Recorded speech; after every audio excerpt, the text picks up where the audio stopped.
Bienvenidos a The Debate. Hoy nos adentramos en un choque de perspectivas sobre lo que muchos consideran la mayor revolución clínica de nuestra generación y lo que otros ven como un experimento a escala global con consecuencias que aún no podemos predecir. Hablamos de la semaglutida, claro, los agonistas del GLP-1. Exacto, conocidos mundialmente por sus nombres comerciales como Ozempic o Wegovy. Y fíjate en la premisa, que es brutal. Hablamos de la capacidad de silenciar químicamente el apetito humano. Así de simple. Sí, así de simple y a la vez tan complejo. Hoy analizamos este fenómeno a partir de la literatura clínica más reciente y los reportes de farmacovigilancia. Y para dejar las posturas claras desde el principio, mi posición es que, basándome en esta evidencia, este fármaco es un puente fisiológico crucial. Es una intervención que otorga a millones de personas el ancho de banda mental necesario para por fin implementar cambios de hábitos. Ya, pues yo lo veo desde un prisma radicalmente distinto. Basándome en los mismos datos clínicos, sobre todo los de rebote metabólico, sostengo que la semaglutida es una trampa de dependencia funcional. O sea, crea una ilusión de curación que nos distrae de la única, y repito, la única solución real y duradera, que es el cambio estructural de nuestros hábitos de vida. No podemos externalizar nuestra salud a una pluma inyectable, estoy seguro de ello. A ver, para entender por qué defiendo que es una herramienta indispensable, primero tenemos que explicar a nuestra audiencia qué hace exactamente esta molécula en el cuerpo, porque a veces parece que hablamos de magia y no es magia, es pura endocrinología. Totalmente. La semaglutida imita casi a la perfección una hormona que en nuestro propio intestino produce de forma natural, el GLP-1. Cuando comemos, esta hormona viaja al cerebro, al hipotálamo, y le dice algo así como, ya está, hemos recibido suficientes nutrientes, apaga la sensación de hambre. El problema es que en pacientes con obesidad crónica, esta señalización está rota. O severamente atenuada, sí. Pero claro, la molécula imita la hormona natural, pero lo hace con una potencia y una duración que nuestro cuerpo jamás, y digo jamás, experimentaría en condiciones normales. Bueno, eso es que un GLP-1 natural dura unos minutos, ¿sabes? Unos minutos en la sangre antes de ser degradado.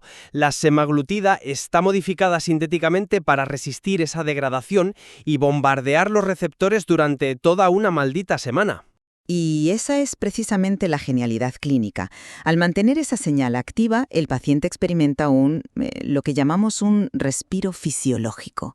Muchos colegas en la práctica clínica me cuentan que sus pacientes lloran en la consulta, porque por primera vez en su vida ese ruido mental constante, esa obsesión incesante por la comida, simplemente desaparece. Ya, claro, el ruido desaparece mientras dure el efecto químico.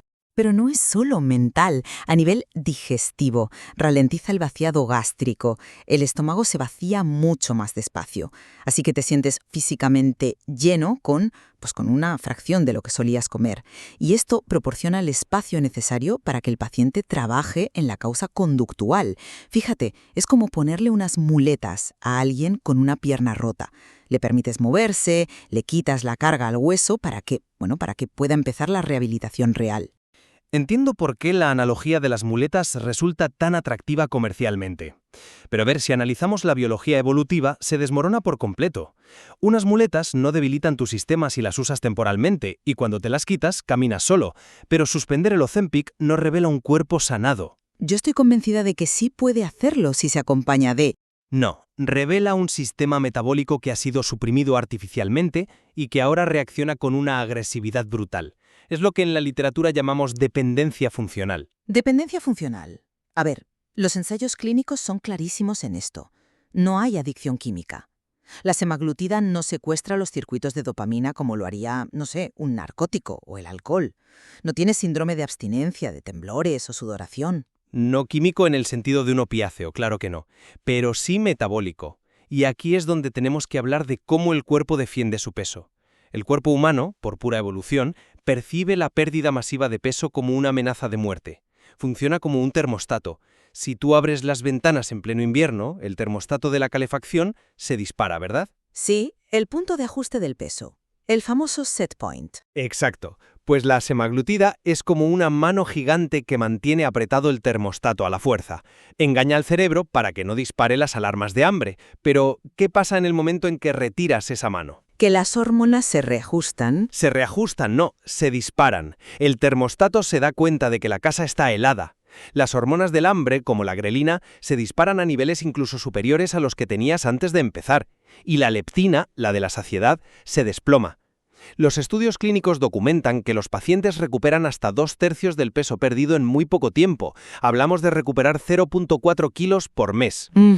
Eso es 4 veces más rápido que el efecto rebote de las dietas tradicionales. O sea, es un desastre. Pero espera un momento.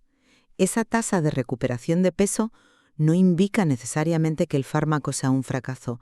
A mi modo de ver, lo que nos está gritando esa estadística es que hay un fracaso estrepitoso en el protocolo de retirada y en el mantenimiento de hábitos. O que el hábito nunca se creó porque el fármaco hizo todo el trabajo. No, el medicamento hace exactamente lo que promete mientras está en el sistema. Es decir, si tú le quitas a un paciente hipertenso su pastilla para la tensión, sin que haya reducido la sal o empezado a hacer ejercicio, la tensión se le va a disparar al día siguiente. Claro. Y no decimos que el antihipertensivo sea una ilusión, decimos que requiere un marco integral. Con la obesidad es igual, requiere cambio de hábitos. Vale, acepto el ejemplo. Pero fíjate en la diferencia fundamental. Un antihipertensivo no modifica drásticamente la composición de tu cuerpo de una manera que te hace más vulnerable al retirarlo. Y este es, para mí, el punto más crítico de toda la literatura clínica reciente. Es el verdadero desastre subyacente del que poco se habla. Supongo que te refieres a la pérdida de masa magra durante el déficit calórico. Me refiero a que los datos son escalofriantes. Hasta un 39% del peso que se pierde bajo los efectos de la semaglutida corresponde a masa magra. Músculo, densidad ósea, agua. ¿Y por qué ocurre esto? Porque al suprimir el apetito tan violentamente, el paciente entra en inanición forzada. ¿Inanición? Me parece una palabra muy fuerte. Es que lo es. El cuerpo necesita energía y el músculo es un tejido metabólicamente muy caro de mantener. Así que el cerebro decide canibalizar el músculo para sobrevivir, aferrándose a la grasa. Es supervivencia básica. Es un punto importante, te lo concedo. Y de hecho, la pérdida de masa magra es un riesgo severo en clínica. El músculo, no solo para lucir bien, es nuestro órgano endocrino más grande. Si pierdes músculo, tu resistencia a la insulina a largo plazo empeora. Lo entiendo perfectamente, pero déjame matizar algo crucial aquí. Dime. La pérdida de músculo es inherente a casi cualquier proceso de pérdida de peso rápida y masiva. No es una toxicidad exclusiva de la molécula GLP-1, no es un veneno que disuelve el bíceps. No es un veneno, claro, pero la molécula facilita un déficit tan agresivo. Y fíjate en esto, sin esfuerzo consciente, que el paciente no hace absolutamente nada para contrarrestarlo. Imagina la escena documentadísima en los estudios. Un paciente pierde 20 kilos con las inyecciones. De esos 20, casi 8 kilos son de puro músculo. Su metabolismo basal se hunde. Sí, gasta menos calorías. Exacto. De repente, suspende el fármaco por el coste, que es altísimo, o por los efectos secundarios. El hambre vuelve con una ferocidad inaudita, pero ahora su cuerpo quema 300 o 400 calorías menos al día. ¿El resultado? Engorda 30 kilos, pero todos de grasa. Ha destruido su motor metabólico. Por eso digo que la única solución duradera es el cambio de hábitos. No hay atajos. Ese escenario que pintas, que es real, es el resultado de usar la herramienta como una solución mágica y aislada.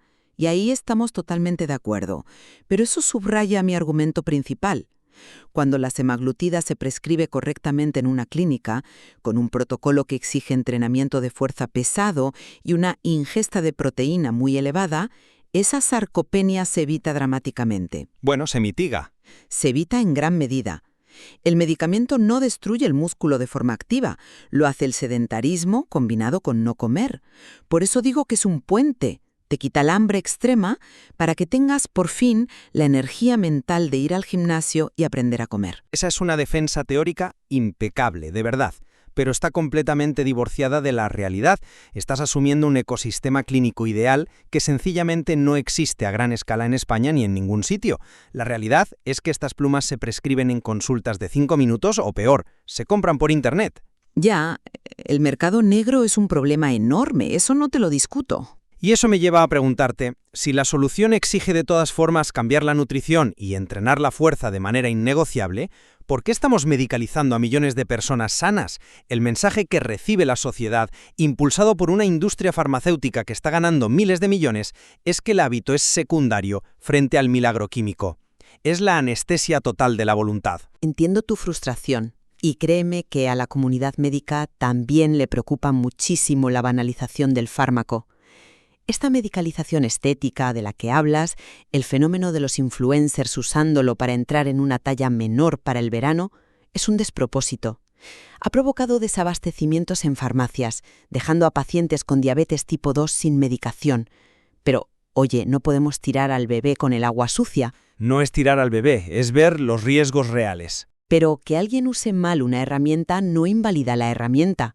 Si miramos a los pacientes con obesidad mórbida, los que tienen apnea del sueño severa, riesgo de infarto inminente, a esa gente decirle solo tienes que cambiar de hábitos cuando llevan 20 años fracasando por un entorno obesogénico brutal y una biología en contra, es cruel. Los marcadores cardiovasculares mejoran dramáticamente en 6 meses. Salva vidas. Salva vidas temporalmente. Temporalmente. Y a costa de introducir riesgos que, francamente, no se explican bien. Y ya que mencionas que no debemos tirar la herramienta, analicemos qué está haciendo físicamente dentro del cuerpo. Hablabas antes de que ralentiza el vaciado gástrico para dar saciedad, ¿no? Sí, ese es uno de los mecanismos principales. ¿Y sabes cuál es el extremo clínico de eso? La gastroparesia severa. Sí, bueno, la parálisis del estómago. Se ha reportado en farmacovigilancia, es cierto. Exacto, pero expliquemos a la audiencia cómo funciona. Al bombardear los receptores del estómago continuamente para decirle que no se mueva, el nervio vago se fatiga o se daña. Vemos llegar a urgencias a pacientes con el estómago literalmente paralizado. La comida se queda ahí días, fermentando, vomitan comida intacta de hace 48 horas. Y lo aterrador es que en algunos casos, tras retirar el fármaco, el estómago no se recupera del todo. Es un daño irreversible para perder unos kilos que van a recuperar si no cambian sus hábitos. A ver. Hay que tener mucho cuidado al manejar estos datos en público. En farmacovigilancia siempre debemos distinguir entre las anomalías estadísticas y la norma. La gastroparesia crónica irreversible es un evento adverso rarísimo. Rarísimo.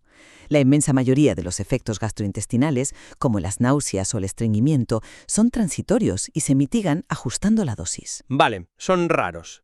¿Y qué pasa con el páncreas? El riesgo existe con cualquier intervención potente. Sí, pero mantener un estímulo artificial constante sobre las células beta del páncreas, para que liberen insulina, eleva el riesgo de pancreatitis aguda, una inflamación que te lleva a la UCI en horas.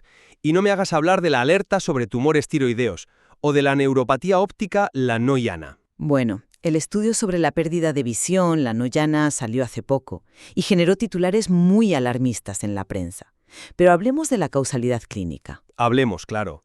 La lanoiana ocurre cuando, por alteraciones abruptas en el flujo sanguíneo que induce el fármaco, el nervio óptico se queda sin riego, se infarta. Hablamos de ceguera repentina, permanente y sin cura en un ojo. Es estadísticamente raro, sí, te lo concedo, pero multiplica por 7 el riesgo en pacientes con semaglutida. ¿De verdad justifica esta ruleta rusa el evitar el esfuerzo de cambiar la alimentación y el movimiento? Yo creo que no. Insisto en que no se trata de evitar el esfuerzo.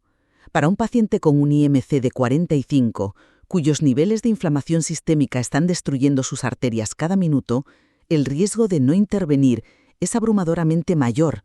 Las muertes por complicaciones de la obesidad aplastan estadísticamente a los casos de noirana o de pancreatitis. La medicina siempre es un análisis de riesgo-beneficio. Además, muchos de los trastornos asociados, como los cálculos biliares, ocurren por la propia pérdida de peso rápida. Da igual si la induce la dieta o el fármaco. Pero esa es exactamente mi tesis central. El cuerpo humano no está diseñado para perder el 20% de su masa en 6 meses estando sentado en un sofá. Las consecuencias estéticas y físicas que vemos son la manifestación de este choque biológico. Mira la famosa cara de Ozempic. Ah, la pérdida de los compartimentos de grasa facial. Sí, claro, pero expliquemos por qué sucede. Cuando pierdes peso mediante un cambio de hábito real, con ejercicio, el flujo sanguíneo a la piel mejora, los tejidos se adaptan a lo largo de los meses, pero con la semaglutida el cuerpo devora de forma acelerada la grasa subcutánea profunda que da soporte arquitectónico a la cara. La piel no tiene tiempo de retraerse, el resultado es un envejecimiento prematuro espectacular. Sí, flacidez severa. Y no lo menciono por vanidad estética, lo menciono porque la cara de Ozempic es el espejo exterior de lo que ocurre dentro, una adaptación forzada y antinatural que el sistema no puede procesar saludablemente. Si no hay cambio de hábitos desde la base, el cuerpo colapsa. Me parece fascinante que utilices la cara de Ozempic como prueba de que es antinatural. Esa misma pérdida acelerada de grasa ocurre en cualquier bypass gástrico. ¿Acaso diríamos que una cirugía bariátrica no salva vidas porque deja exceso de piel? Obviamente, el ritmo de pérdida es antinatural, porque la epidemia de ultraprocesados y sedentarismo que ha causado la obesidad masiva en España también es antinatural. Es combatir fuego con gasolina casi. Yo diría que es combatir fuego moderno con agua moderna. No digo que la semaglutida sea inocua, digo que te saca del edificio en llamas. Te da la oportunidad de reconstruir tus hábitos desde un lugar seguro, en lugar de intentarlo mientras te asfixias por un sistema endocrino disfuncional. Ya, bueno, el problema con apagar el fuego con esa agua moderna, siguiendo tu analogía, es que el agua es de alquiler, cuesta una fortuna mensual, y en el momento en que cortas el grifo, el fuego se reinicia desde las cenizas, pero esta vez con la estructura de la casa más débil por la falta de músculo. Todos estos riesgos, la gastroparesia, la sarcopenia, la dependencia, apuntan en una única dirección que honestamente no queremos aceptar como sociedad. ¿Y esa dirección es? Que no hay atajos biológicos, modificar el entorno alimentario, priorizar la proteína real, entrenar la fuerza, dormir bien, eso no es una alternativa al Ozempic, son la única vía autónoma, segura y duradera que tenemos para mantener la salud metabólica. La medicación es un velo que oscurece el verdadero problema. Buscamos en una farmacia la solución a un problema de entorno socioeconómico y de comportamiento. Los hace dependientes funcionales del sistema en lugar de hacernos dueños de nuestra propia biología. Bueno, creo que este es un momento perfecto para consolidar nuestras visiones, porque hemos tocado verdaderamente el núcleo duro del asunto. A la luz de esta conversación, yo mantengo que, a pesar de los riesgos evidentes de uso inapropiado y la moda estética, los agonistas del GLP-1 representan una herramienta médica monumental. Para mí, la clave radica en cambiar el paradigma. Dejar de verlo como un tratamiento pasivo y prescribirlo exclusivamente como un catalizador temporal. Es el empujón químico que rompe la hiperfagia para que el cambio de hábitos, la nutrición y el ejercicio sean por fin practicables para el paciente. No sustituye al hábito, hace que el hábito sea posible. Ya. Pues por mi parte me mantengo firme en que los datos clínicos muestran un panorama mucho más sombrío a medio y largo plazo. La agresividad del efecto rebote, la destrucción metabólica por la pérdida de músculo y los graves riesgos orgánicos demuestran que alterar químicamente la saciedad tiene un precio altísimo. Demuestra de manera irrefutable que el verdadero cambio tiene que venir de la raíz. El esfuerzo constante e incómodo de cambiar cómo comemos y cómo nos movemos es la única, absolutamente la única solución que perdura cuando la molécula desaparece de tu sangre. Lo que nos queda clarísimo tras este análisis es que el cuerpo humano es un ecosistema de una complejidad extraordinaria, ¿verdad? Tocar una sola hormona desencadena un efecto dominó que la ciencia apenas está empezando a mapear. Sin duda. Y fíjate que la comunidad médica va a tener que enfrentarse muy pronto al reto de qué hacer con los millones de personas que ya están subidas a este tren y que tarde o temprano tendrán que bajar. Exacto. Invitamos a quienes nos escuchan a reflexionar sobre los datos que hemos analizado hoy. La salud no es un estado estático que se puede inyectar, es un equilibrio dinámico que se construye sí o sí con nuestros hábitos diarios. Totalmente de acuerdo en eso. Los datos están sobre la mesa y, como siempre, la mejor conclusión es la que formáis vosotros con perspectiva crítica y curiosidad. Gracias por acompañarnos en este choque de ideas. Hasta la próxima. Hasta pronto.